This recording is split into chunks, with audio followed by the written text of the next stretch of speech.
नालायक बेटा। बेटा, हमारा एक्सीडेंट हो गया है। मुझे ज़्यादा चोट नहीं आई, पर तेरी माँ की हालत खराब है। कुछ पैसों की ज़रूरत है और तेरी माँ को खून चढ़ाना है। 62 साल के माधव जी ने अपने बड़े बेटे से फ़ोन पर कहा, पापा, मैं बहुत व्यस्त हूँ आजकल। मेरा आना नहीं हो सकेगा। मुझे विदेश में नौकरी का पैकेज मिला है, तो उसी की तैयारी कर रहा हूँ। आपका भी तो यही सपना था ना, इसलिए हाथ भी तंग चल रहा है। पैसे की व्यवस्था कर लीजिए, मैं बाद में दे दूंगा। उनके बड़े इंजीनियर बेटे ने जवाब दिया।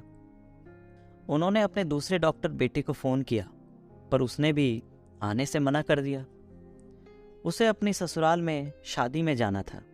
हाँ, इतना ज़रूर कहा कि पैसे की चिंता मत कीजिए, मैं भिजवा दूंगा। ये अलग बात है कि उसने कभी पैसे भिजवाए नहीं। उन्होंने बहुत मायूसी से फ़ोन रख दिया। अब उस नालायक बेटे को फ़ोन करके क्या फ़ायदा? जब ये दो लायक बेटे कुछ ना कर सके तो वो नालायक क्या कर लेगा? उन्होंने सोचा और बोझिल कदमों से अस्पताल में पत्नी के पास पहुंचे। पुरानी बातें याद आने लगे। माधव राय जी स्कूल में शिक्षक थे। उनके 3 बेटे और एक बेटी थी।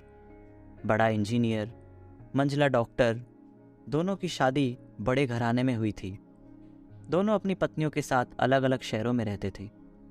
बेटी की शादी भी उन्होंने खूब धूमधाम से की थी। सबसे छोटा बेटा पढ़ाई में ध्यान नहीं लगा पाया था। 11वीं के बाद उसने पढ़ाई छोड़ दी और घर में ही रहने लगा। कहता था, मुझे नौकरी नहीं करनी, अपने माता पिता की सेवा करनी है। पर मास्टर साहब उससे बहुत नाराज रहते थे। उन्होंने उसका नाम नालायक रख दिया। दोनों बड़े भाई पिता के आज्ञाकारी थे, पर वह गलत बात पर उनसे भी बहस कर बैठता था। इसलिए माधव जी उसे पसंद नहीं करते थे। जब माधव जी रिटायर हुए तो जमा पूंजी कुछ भी नहीं थी। सारी बचत दोनों बेटों की उच्च शिक्षा और बेटी की शादी में खर्च हो गई थी। शहर में एक घर, थोड़ी जमीन और गांव में थोड़ी जमीन थी। घर का खर्च उनके पेंशन पर चल रहा था। माधव जी को जब लगा कि उनका छोटा बेटा सुधरने वाला नहीं है, तो उन्होंने बंटवारा कर दिया और उसके हिस्से की जमीन उसे देकर उसे गांव में ही रहने भेज दिया।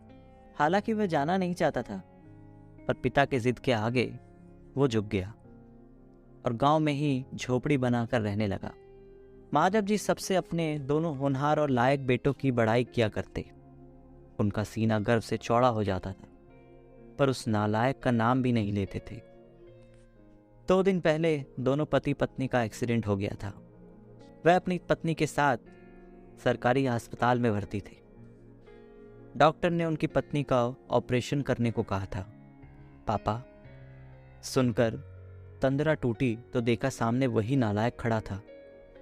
उन्होंने गुस्से से मुंह फेर लिया, पर उसने पापा के पैर छुए और रोते हुए बोला, पापा, आपने इस नालायक को क्यों नहीं बताया? पर मैंने भी आप लोगों पर जासूस छोड़ रखे थे। खबर मिलते ही भागा आया हूं मैं। पापा के विरोध के बावजूद उसने उनको एक बड़े से अस्पताल में भर्ती कराया, माँ का ऑपरेशन कराया, अपना खून दिया, दिन रात उनकी सेवा में लगा रहता। फिर एक दिन वह गायब हो गया। वह उसके बारे में फिर से बुरा सोचने लगे थे कि तीसरे दिन वह वापस आ गया। महीने भर में ही माँ एकदम भली चंगी हो गई। वह अस्पताल से छुट्टी लेकर उन दोनों को घर ले आया। माधव जी के पूछने पर बता दिया कि खैराती अस्पताल था, पैसे नहीं लगे, घर पर नौकरानी थी ही। वह उन लोगों को घर छोड़कर गांव चला गया।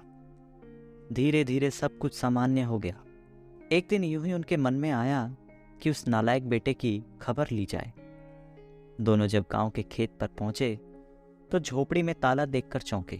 उनके खेत में काम कर रहे आदमी से पूछा तो उसने कहा, ये खेत अब मेरे हैं। क्या? पर ये खेत तो। उन्हें बहुत आश्चर्य हुआ।